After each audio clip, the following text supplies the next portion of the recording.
Coming up tonight on News Watch, a massive fire with explosions rocks the city of Mattoon. We'll revisit the fire scene and learn more about what happened at the Ilmo Products Company. Also coming up tonight, nationally, the president will make an appearance on all the television networks. We'll tell you what he plans to say to the nation. Ben? Warm and sunny today across East Central Illinois, and those clear skies made for what was just a very nice sunset on our tower cam. We'll be seeing temperatures even warmer tomorrow, but that's not without some other things in the forecast as well. This is News Watch, and your Wednesday evening edition starts now. The Charleston House proudly supports News Watch. Now welcoming guests on Charleston's historic 6th Street. The Charleston House Bed and Breakfast Inn offers refined accommodations in a beautifully restored bed and breakfast. For booking information, visit craigcollection.com or call the number on screen. TCI Realty, Charleston area's real estate connection, commercial, land and farm, and residential real estate. Experienced realtors with an up-to-date website at tcirealty.net. TCI Realty supports the students of WEIU Newswatch.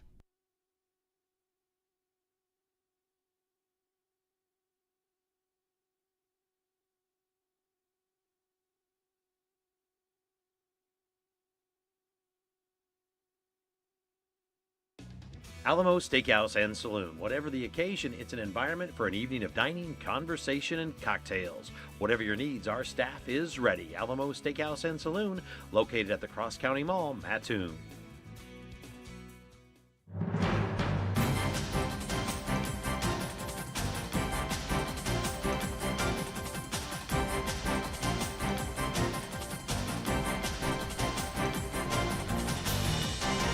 Seven fire departments rushed to Mattoon to help put out a massive business fire with explosions. Good evening and thanks for joining us. I'm Olivia Bennett. And I'm Ben Whitney. Officials say that fire was called in just after 6 last night at the Ilmo Products Company building on Lakeland Boulevard. Today, some Mattoon residents living nearby told me they had to evacuate their homes.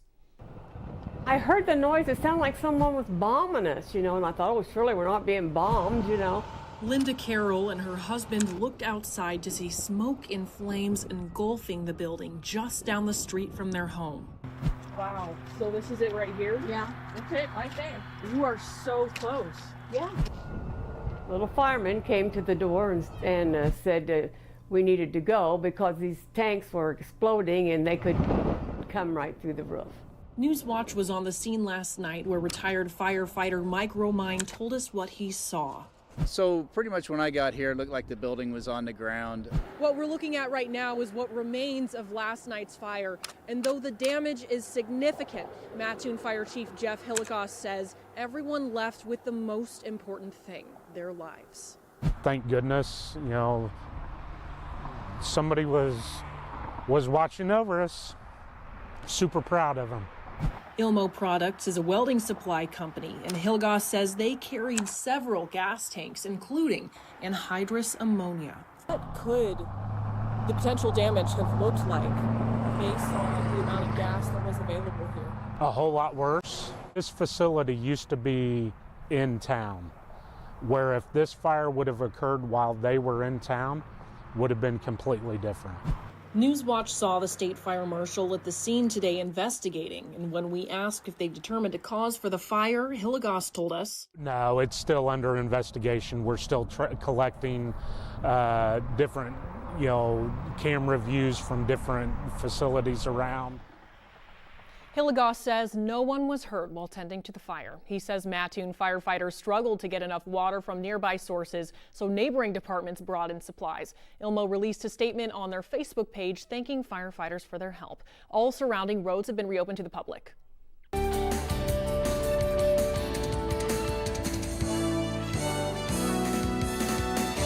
Very nice day across the central Illinois for our Wednesday that just came and passed.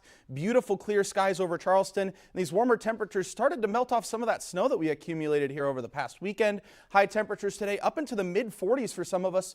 45 in Charleston, Taylorville, and Decatur, though some of our far southern communities, including Effingham and Robinson, near the mid 50s. Now, a lot of us will be getting near the mid 50s tomorrow, but we are starting to see those temperatures dropping off just a little bit. 40 degrees in Charleston and temperatures already near the freezing point around Champaign. Another thing that'll be changing are these winds currently coming in lightly from the southeast around 5 to 10 miles an hour. Some of these wind gusts will be strengthening near 50 miles an hour tomorrow. These winds will be shifting from the south, coming in from the west. That'll be leading to a big change in our temperatures, but I'll have the full details on that coming up later on this evening. Thanks, Ben. In other news tonight, a Macon County Sheriff's deputy is on leave while facing charges of DUI and fleeing police. Sheriff Jem Root says around 2 Monday morning, a deputy saw a vehicle speeding northbound on Route 51 near Forsyth. He says while deputies tried to stop the vehicle, they saw it drive in and out of the median before traveling southbound and eventually becoming stuck in a ditch. Root says authorities identified the driver as 31-year-old Andrew Ziegler, who's been a Macon County Sheriff's deputy since April 2024. He says Ziegler faces charges of speeding, fleeing or attempting to elude police, and driving under the influence. And he's been placed on administrative leave pending an internal investigation. A Chicago area man faces identity theft charges after police say he spent thousands of dollars belonging to a person from Atwood. Atwood police say they arrested Leland Coleman of Linwood, Illinois, Tuesday after he admitted to trying to intercept a UPS package being sent to the victim.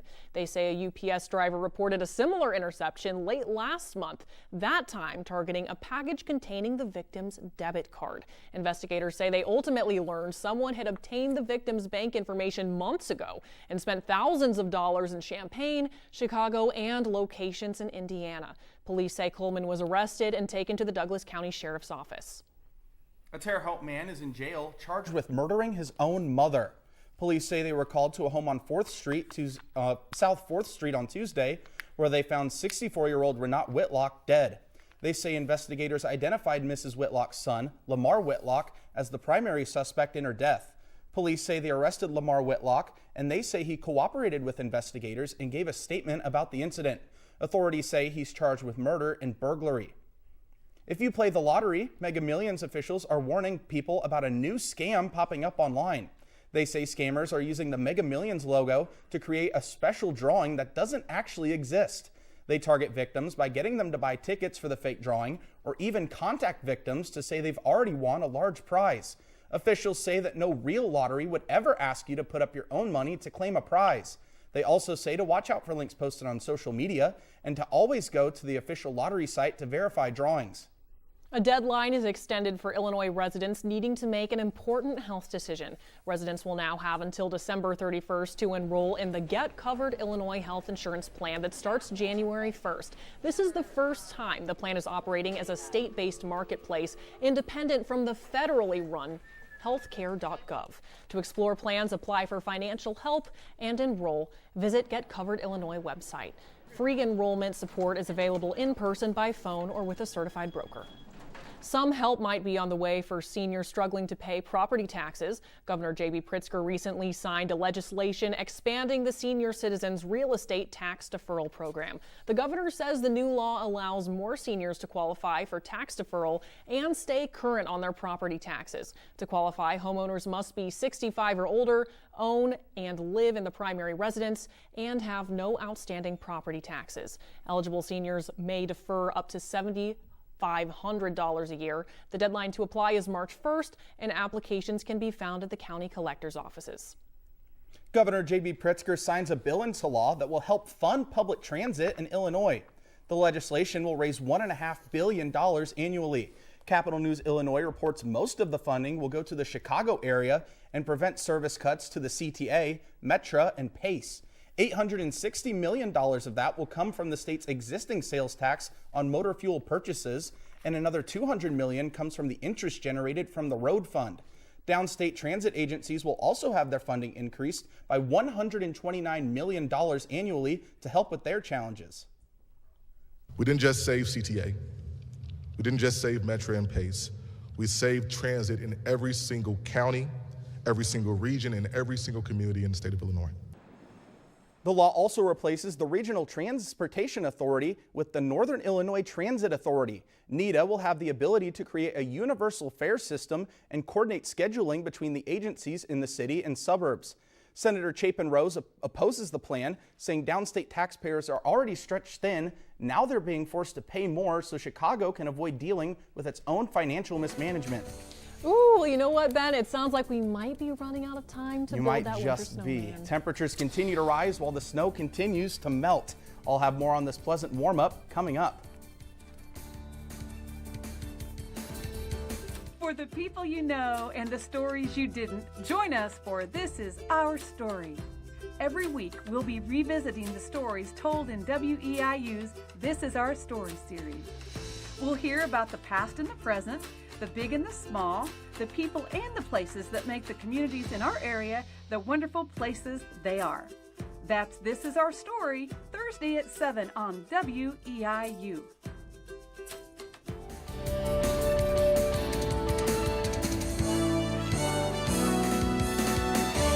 Good evening. Beautiful sunny skies over the entire state of Illinois today. That's due to some high pressure that we had overhead that's now beginning to push off to the east as we move overnight. What is moving towards our area, though, is this system to the far northwest of us around the Dakotas and Montana right now. This is going to be trekking in over the next 24 hours. It'll leave us with a rainy day for tomorrow. But apart from that, high temperatures today were up into the mid-50s for some of us, including 54 in Robinson, 53 in Effingham, though some of our coldest communities, 37 degrees in Champaign, so a near 20-degree difference between some of these communities. For us in Charleston, 45 degrees was our high temperature for today. 36 degrees is our coldest for overnight, though these temperatures will start to warm up as we enter the day or the midnight hours tonight. Around midnight, these temperatures are already going to be back near the mid-40s. Clouds will be beginning to build and winds will start to increase coming in from the south up to 25 miles an hour at points this evening. During the day tomorrow, some of these wind gusts could be getting closer to the 50-mile-an-hour mark, and that's going to be seen with our temperatures tomorrow. 56 degrees for our high in Charleston. We'll be seeing these rainy conditions throughout the entire day on Thursday, and we'll see our warmest temperature just after 8 a.m. tomorrow. You'll see that here in just a moment on our Futurecast models, but these winds are going to start to shift from the south to the west as this cold front with the system moves through, and it's going to be a very strong cold air mass that's going to be coming in over us, causing a near 25-degree difference in temperatures between Thursday and Friday. Looking at these wind gusts right now, you saw these wind gusts coming in from the southeast around 15 to 20 miles an hour according to this model. But again, these winds will start to pick up overnight tonight. By 2 a.m., these wind gusts from the south closer to 40 miles an hour according to this model. But the strongest winds will be coming in tomorrow afternoon, nearly 50 to 55 miles an hour for some of our communities. And you can already see some of these winds starting to shift from the south to the west as this cold front continues to push across the area. Now these winds will continue to blow in from the west around 30 to 35 miles an hour into the night, Thursday into Friday. But that will see these winds continue to shift towards the northwest as that strong cold air mass comes through. You can see this storm approaching on our Futurecast system here. This warm front that's coming through before the cold front between these two fronts right here is where we're going to see those mid-50-degree temperatures in east central Illinois tomorrow. And as this cold front pushes through, that's going to be carrying a majority of the rain tomorrow. As you can see here, just after sunrise at 7:15, spotty showers for many of us in the morning hours. Now, as this cold front approaches, you'll notice that a lot of this rain is coming right along with this cold front. That's just because of how strong this air mass is, forcing up the air that's already overhead of us, causing it to condense and fall back to the ground as rain. Right after 3 o'clock, a lot of this rain will already be past I-57. You can see Decatur, Taylorville, some communities closer to Shelbyville will be more or less out of the rain by this point. Getting closer to 4:15, most of the area is out of the rain by now. Terre Haute and Robinson will be seeing the final drags of this coming through.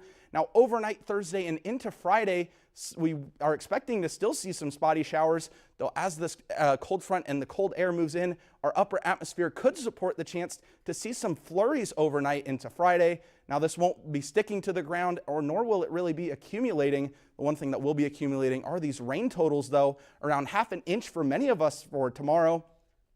0.6 of an inch in Charleston for most of the southern portion of our viewing area. To the far northwest around Champaign and Decatur, a little bit less, only around 0.4 of an inch. Now looking forward again, this is going to be prompting a big cool down heading into the weekend. 30 degrees on Friday with sunny skies. We'll see a little bit of a warm up on Saturday up into 43, and Sunday for the first official day of winter near 39 degrees. And as we look forward, we will be seeing temperatures back on the rise, 43 degrees on Tuesday, 48 degrees on Wednesday. That was a look at your Skywatch forecast. Olivia? Thanks, Ben. Topping tonight's National Watch, President Trump will address the nation tonight from the White House. It's expected the president will give a preview of his 2026 agenda. The president and his party are less than a year away from midterm elections that will decide control of the House and the Senate. Trump has said he thinks more Americans would back him if they heard more about what he sees as his accomplishments. The address is scheduled to start at 8. Earlier today, Nick Reiner appeared in court for the first time since being charged with the murder of his parents, legendary director Rob Reiner and producer Michelle Singer Reiner. This is as the couple is being mourned and remembered by those who knew them best. Cole Higgins has the latest. 32-year-old Nick Reiner making a brief appearance in court after being charged with 2 counts of first-degree murder. The judge not allowing cameras to film Reiner, who appeared to be wearing a thick blue vest while sitting near his lawyers. We'll be back for an arraignment in the same department on the 7th of January. Reiner ordered to be held without bail until that arraignment. His attorney, Alan Jackson, calling the murders of Reiner's parents, Rob and Michelle, a devastating tragedy. Very complex and serious issues that are associated with this case. Those need to be thoroughly but very carefully dealt with. Reiner has previously said he's had multiple stints in rehab and at times experienced homelessness. There was a level of self-medication. There was also a level of doing something radical and doing something to get outside of myself. I mean, I knew there were issues because he's had them for a long time, but he was on the up. Friends and family of the Reiners still in shock. I'm so broken. You know, I lost my 2 best friends. There was nothing, and I say nothing, that family would not do for their children. They lived for their children. Jake and Romy Reiner, son and daughter of Rob and Michelle, releasing a statement Wednesday reading in part, "Words cannot even begin to describe the unimaginable pain we are experiencing every moment of the day. They weren't just our parents, they were our best friends." I'm Cole Higgins reporting. Reiner also faces a special allegation that he used a knife. Reiner's attorneys have asked the public not to jump to conclusions and to allow the judicial system to move forward with dignity and respect. Well, now it looks like we're turning our attention to sports, and here with the headlines is Pierce Lehman. Thanks, Olivia. Tonight's sports, there's a good chance an EIU football player will kick his way into the NFL. But first, we'll have the highlights on a lopsided high school boys basketball game that ends with one team winning by 40 points. Thanks for watching. Your WEIU Sports Watch Report is coming up next.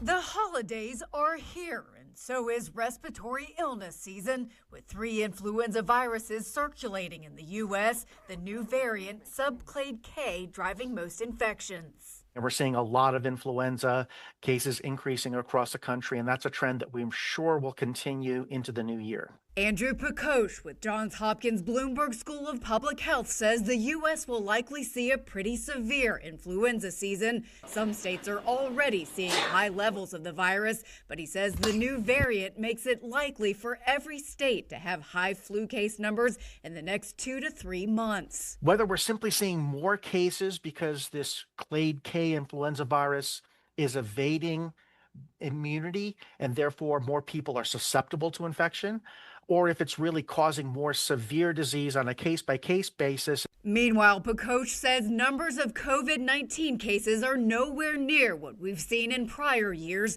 but this virus sometimes increases midwinter, and RSV levels have also been low. It's not clear exactly why, but 2 strong RSV seasons combined with new RSV vaccines and treatments may all be contributing to that reduced case number. Pakosh says vaccination is still the best way to protect against severe disease for all of these respiratory viruses. He says the flu vaccine is a good match for 2 strains of the virus, but may evade some, but not all, vaccine-induced protection. It is certainly not too late, especially as we're thinking about holiday gatherings and travel. For Health Minute, I'm Mandy Gaither.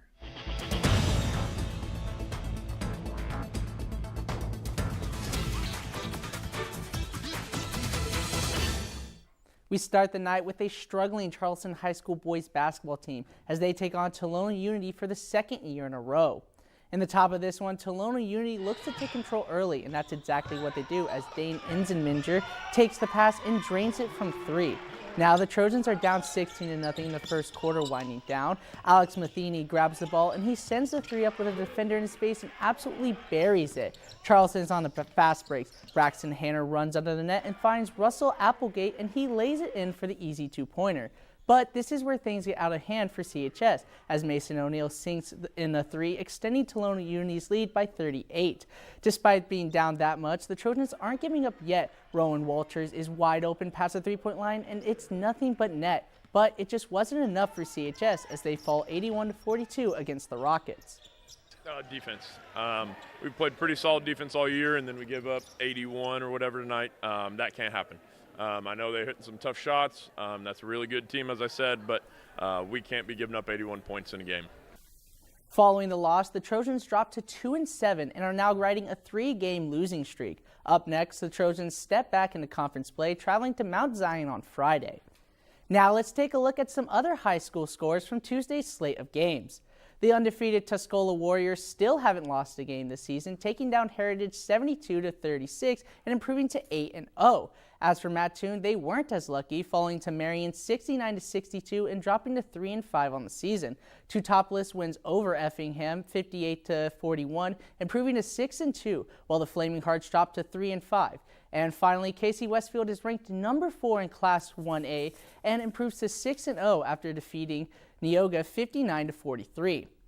A nearly 7-foot tall player from Croatia signs to play with the Illinois men's basketball team.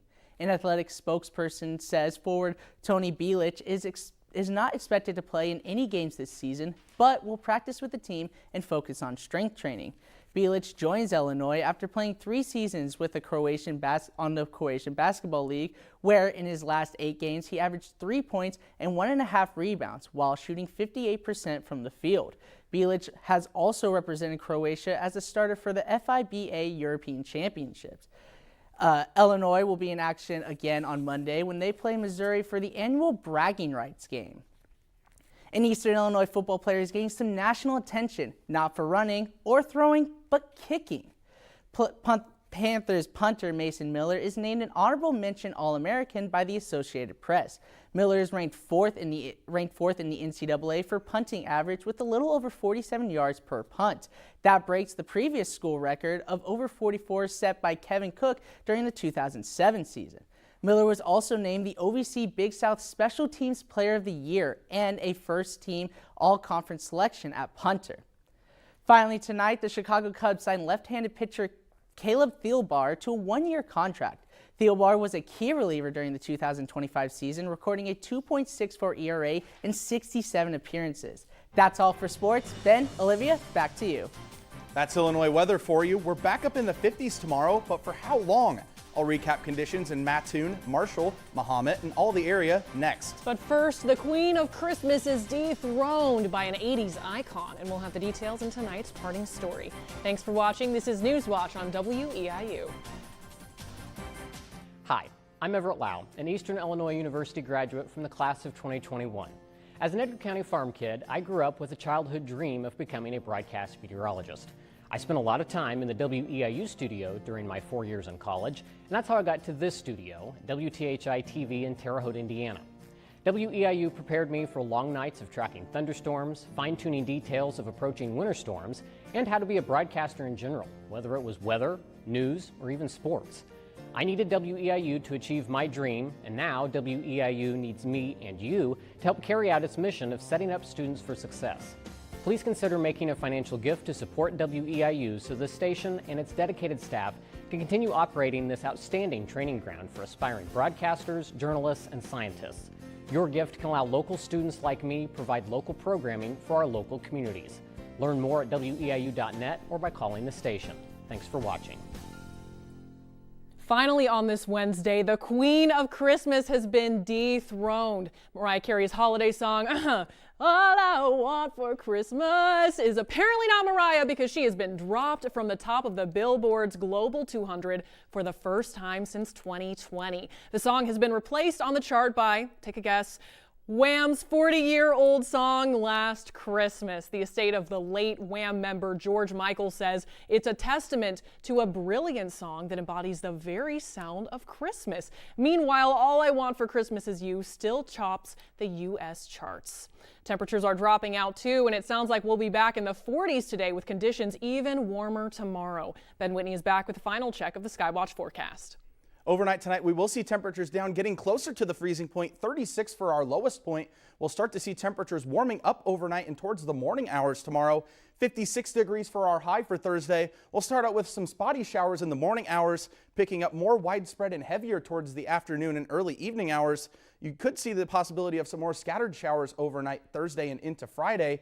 Looking past that, we will be seeing temperatures warming up towards the back half of next week. And speaking on Christmas, we do have some good news and bad news. Clear skies are expected, but temperatures could be near the mid-50s. That was a final look at your Skywatch forecast. Olivia, back to you. Thanks, Ben. That's all the time we have for tonight's edition of Newswatch. BBC News is coming up next on WEIU, and later tonight we'll recap Newswatch just before 10. Thanks for tuning in and enjoy the rest of your evening.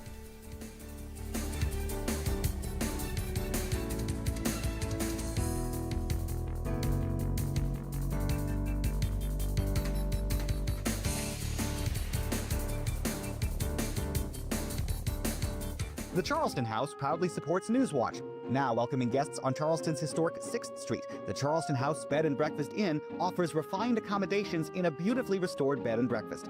For booking information, visit craigcollection.com or call the number on screen. TCI Realty, Charleston area's real estate connection, commercial, land and farm, and residential real estate. Experienced realtors with an up-to-date website at tcirealty.net.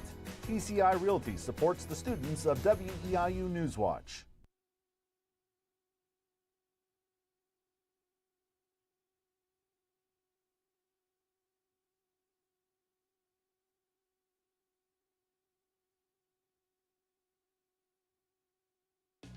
Alamo Steakhouse and Saloon. Whatever the occasion, it's an environment for an evening of dining, conversation, and cocktails. Whatever your needs, our staff is ready. Alamo Steakhouse and Saloon, located at the Cross County Mall, Mattoon.